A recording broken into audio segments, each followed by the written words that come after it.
This plain behind me is where the legendary leader Hannibal hurled the army of Carthage against the might of Rome in 216 BC. I'm Matthew Settle. Over 100,000 men fought in a battle to the death. Over half of them died here in Cannas. Today, this land is part of Puglia in southern Italy. It's hard to imagine what it must have been like then. But now, with new video game technology, you are about to see this great battle as never before. The vast numbers of soldiers, the troop formations, how they fought, and how the battle was won. Get the view the generals wish they had, now, on decisive battles.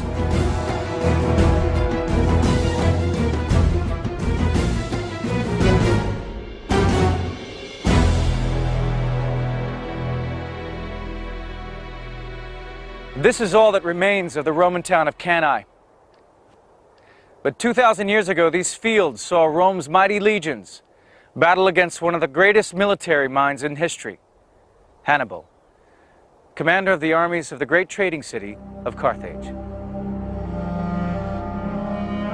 By 250 BC, Rome had made itself master of all Italy. Now it wanted to expand and to control the Mediterranean Sea. But it had the wealthy city of Carthage on the north coast of Africa to contend with.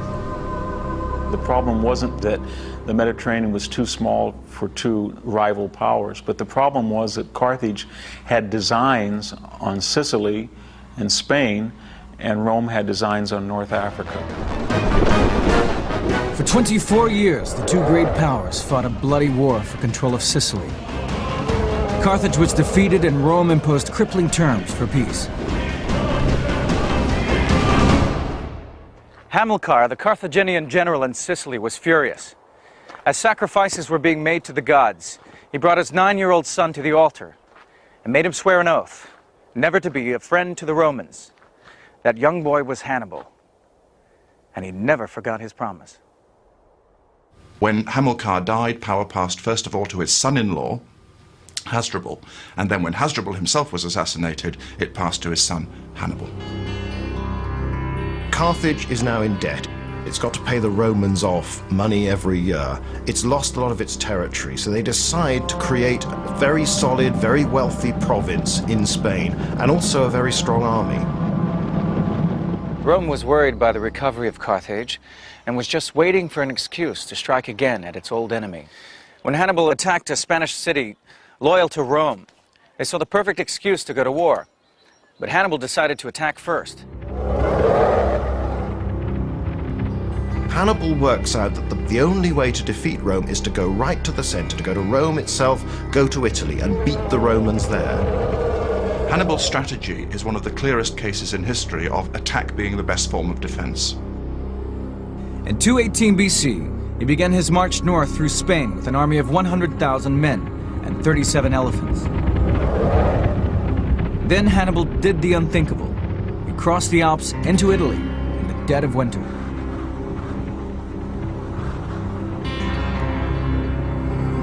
Hannibal is an immensely charismatic leader. Hannibal could get armies to do things that most men simply couldn't have dreamed of. Somehow an army with Hannibal in command could go that little bit further. He was still a young man, only in his 20s, but his hatred of Rome drove him and his army onwards. The Romans got their first taste of Hannibal at the Battle of Trebia. And now, with new video game technology, we will be able to see Hannibal in action as never before.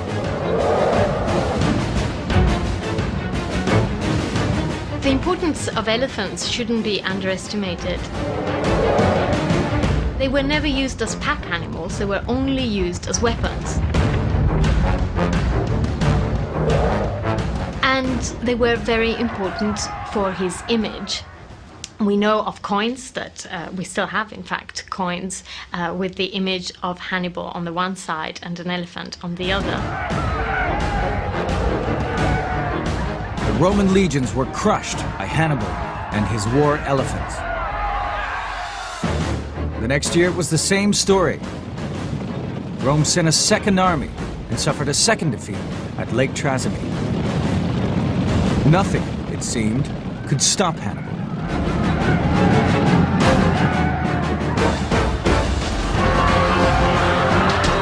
His army rolled on south, through Italy, and rested here on the Adriatic Sea. Hannibal was now less than 100 miles from Rome. He had already killed or wounded 100,000 legionaries. In desperation, the Romans decided to gamble everything on one great battle. They committed 8 legions, 70,000 men. The Romans decided that they were going to go for broke. They were going to create a massive army, twice as big as anything that had faced Hannibal before, and simply smash him.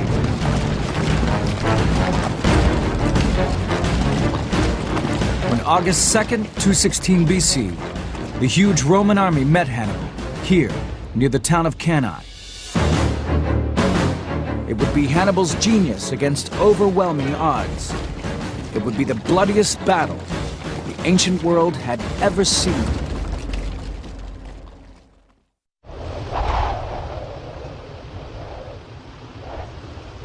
The hot wind blows off the plain of Cannae, just like it did 2,000 years ago. But then the fields were uncultivated and home to the 2 most powerful and different armies of the ancient world. At stake, control of the Mediterranean and the future of Rome itself. Let's take a closer look at the huge Roman army which opposed Hannibal. It contained 8 legions.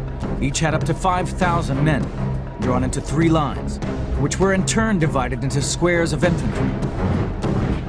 This checkerboard formation was designed for maximum flexibility, but it was tricky to operate in the heat of the battle, and needed a very experienced commander to make it work. As a Roman soldier, just where you stood in these 3 lines was based on your age and your experience.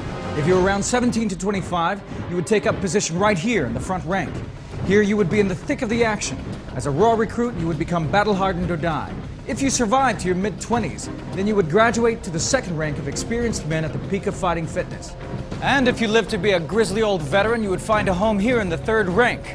Maybe you wouldn't be so quick anymore, but all that knowledge and experience would help get the army out of a tight spot. Let's take a look at what Hannibal and his army would have seen.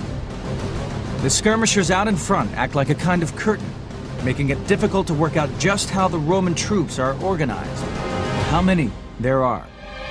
And we can see that Hannibal's army is nothing like the Roman military machine on the other side of the battlefield. This is an army drawn from many countries. From Africa come the Libyan spearmen, and Numidian cavalry on small, swift horses. There are Gauls from France, and Spaniards fighting both on foot and on horseback. Here, Hannibal has the advantage of 10,000 horsemen against the Romans' 6,000. And the flat plain of Cannae is perfect for cavalry warfare. But he has only 40,000 infantry against Rome's force of 70,000. The Roman army was so vast it had 2 commanders, Paulus and Vero. They took turns leading the army on alternate days. Now this is tricky enough if both commanders have the same strategy, but they didn't. They had competing strategies. Paulus favored a cautious approach and did not want to rush into battle. Vero was spoiling for a fight and wanted to force the battle onto the open plain where the huge Roman army had room to maneuver. On August 2nd, 216 BC, it was Vero's turn to command, and so the Roman army began to form ranks for battle. As usual, the infantry occupied the center, with the cavalry detachments on either wing to guard the flanks. We can never know exactly what was going through Vero's mind, but he decided to change the normal battle order. He ordered the Roman ranks to be made much deeper. There were fewer gaps and hardly any option to change formation. Either through great wisdom or utter folly, the consuls had agreed to stack the legions to create depth and shock with the idea they could just burst through the Carthaginian army. They'd given up flexibility in exchange for power. And so Hannibal devised a trap. He massed his Gauls and Spanish troops in a crescent formation that curved outward towards the Roman lines. He seemed to be inviting an all-out attack on his outnumbered force. Even his own soldiers must have wondered what he was up to. He had placed himself at the most vulnerable part of the line, at the center, where the fighting would be fiercest. They had to hold the advance of this huge Roman steamroller. He was there to encourage what he knew to be the weakest part of his line. To some extent, he may have been appealing to the sort of emotional, the warrior culture of the Gauls in particular, who made up a lot of these units. This was a culture in which you were supposed to excel, do the spectacular, to stand out in front. Strangely, Hannibal had left his best troops, a Libyan spearman from North Africa, in reserve on the flanks of his army. But Hannibal knew exactly what he was doing. He had a plan. Almost 130,000 men and 16,000 horses were squeezed into this battlefield just over 2 miles square, beginning where the tree line marks the river, and ending here at the hill of Cannas. Suddenly, there was a frenzy of movement. The skirmishers ran forward. Legions advanced in step. The men of Carthage, outnumbered 2 to 1, braced for impact. The Battle of Cannae had begun.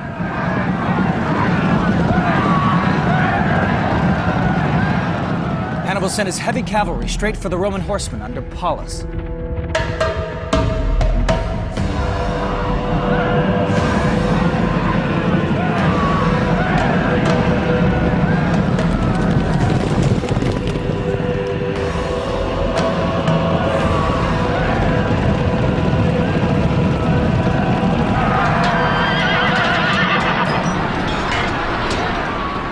The fighting was fierce and brutal. Meanwhile, Hannibal's Numidian cavalry charged the Roman left wing under Varro. While the cavalry battled, the 8 legions of Roman infantry rolled forward towards Hannibal's position. When they got to within 15 yards, each legionary threw his spear, the pilo. Then they drew the gladius, a short stabbing sword of hardened Spanish steel, and collided with the Carthaginian crescent.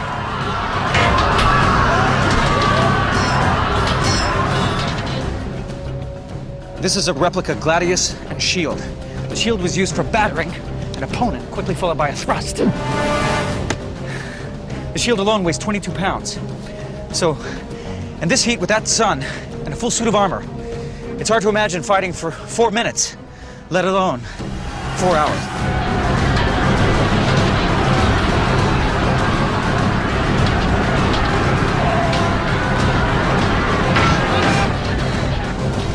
Modern reconstruction of weapon efficacy tell us that a muscular man with a gladius can wield more thrusting power, more killing potential than a spear or an arrow or any other ancient handheld weapon or missile. The sheer weight of Roman numbers was irresistible. Hannibal suffered dreadful losses as the legions hacked their way deeper into the center. The Roman juggernaut seemed unstoppable. Hannibal and his men were hanging on by the skin of their teeth. Defeat seemed inevitable, but Hannibal was about to spring his trap.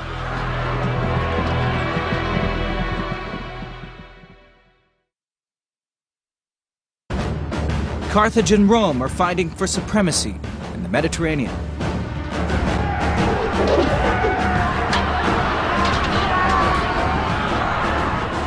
Things were looking desperate for Hannibal as his men were hacked down all around him, and the legions were pounding into his army like a battering ram. For the Romans, it seemed that one more push would lead to victory. But they were blind to the growing danger all around them. Now it became clear why Hannibal had adopted the crescent formation. As the Roman advance was sucked into the center of the crescent, the Libyan spearmen on the flanks wheeled round from both sides to catch the Romans in a vice.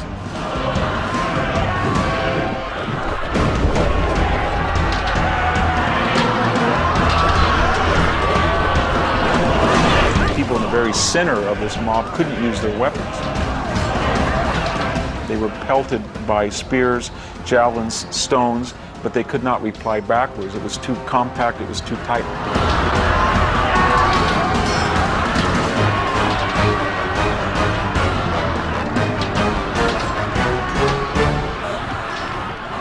The Romans are a big crowd. It's like people streaming out of a football match. They can't see what's going on.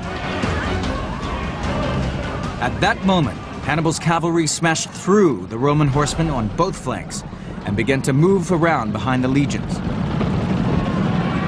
At the front, the Roman attack became bogged down because of its densely packed formation. At the back, the Carthaginian cavalry closed in.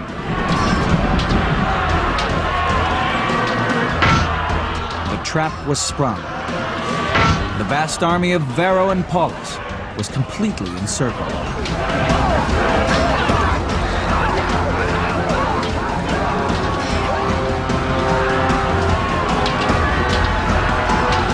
Had they kept their wits about them, they could have had an organized breakout and still rescued the battle. So what happened? Fear happened. Emotion happened. Panic. It was a matter of spirit and land and fear and all of those other emotions that explain why one side wins and one side loses. Both of the Roman commanders were in the thick of the action, commanding cavalry detachments. Paulus, who had never wanted this fight, was knocked from his horse. He sat down on a rock, nursing a head wound.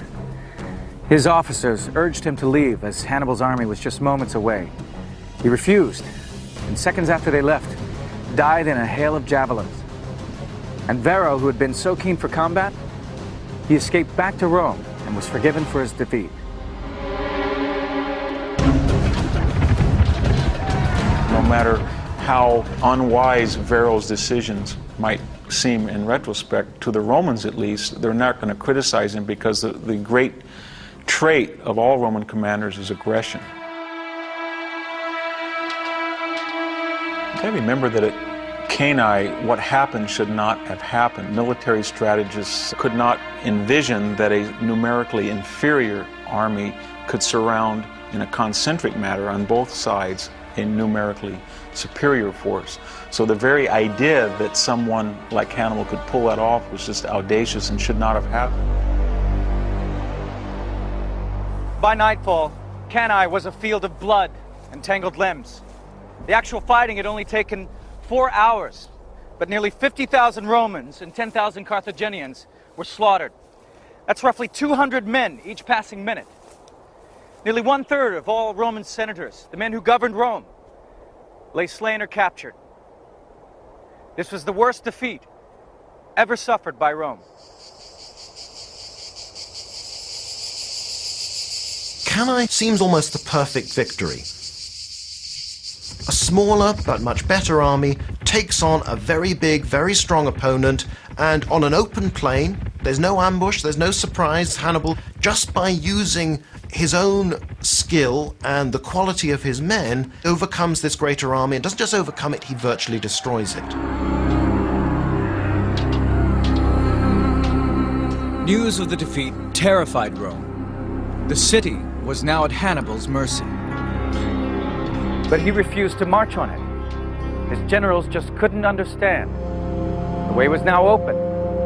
Why not finish off the Romans once and for all? The answer may simply be, in part, exhaustion. Hannibal's fought the hardest battle of his life, he's lost a lot of his friends, he's lost a big chunk of his army. But even more importantly than that, marching straight on Rome would have been a big gamble. He didn't have the sort of army that could have coped with besieging Rome, starving it into submission or directly assaulting it. He didn't have the force to do that. Instead, Hannibal led his army around Italy for the next 14 years. Too weak to conquer Rome, too strong to be defeated in battle. He'd struck 3 hammer blows to the heart of Rome, and still she had not fallen. Her revenge would be terrible. A revitalized Roman army attacked Carthage. Hannibal was summoned back to organize the defense, but was defeated at Zama in North Africa. He was forced into exile. But still Rome pursued him. Finally, in what is now Turkey, he took his own life. poisoning himself to avoid Rome's assassins. Hannibal was 63. The Romans thought they were rid of him for good, but he lived on in legend. Hannibal was one of the great boogeymen of the Romans. Nurses for centuries after used to say, Hannibal will get you, to frighten the children.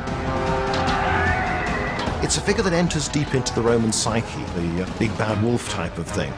Hannibal is there. Hannibal is someone who almost appears like an elemental force, who bursts across the Alps, scatters Roman armies to all sides, and takes Rome to the very brink.